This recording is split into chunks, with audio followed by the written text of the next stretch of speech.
చెరుకు బెల్లతో చెరుకు పండించేటువంటి రైతులతో ఇక్కడ కలకలాడవలసినటువంటి ఈ కాట బోలికంతాడ కాట ఈరోజు ఇక్కడ ధర్నాని ఏర్పాటు చేసేటువంటి పరిస్థితి రావడం ఈ ప్రాంత రైతుల తాలూకా దురదృష్టం. ఎందుకంటే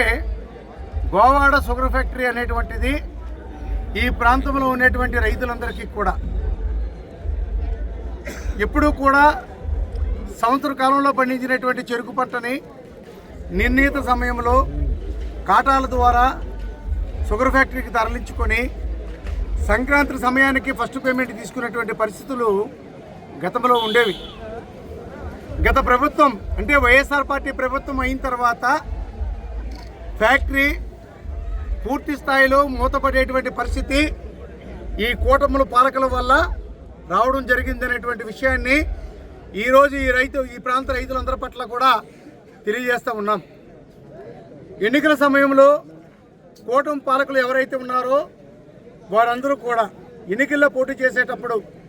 గోవాడ షుగర్ ఫ్యాక్టరీని అన్ని విధాలు కూడా ఆదుకుంటామని చెప్పి మరింత అభివృద్ధి చేసే విధంగా మా తాలూకు నిర్ణయాలు ఉంటాయి, మా తాలూకు పాలన ఉంటుందని చెప్పి ఈ ప్రాంత రైతుల్ని మోసపూరితమైనటువంటి హామీలు ఇచ్చి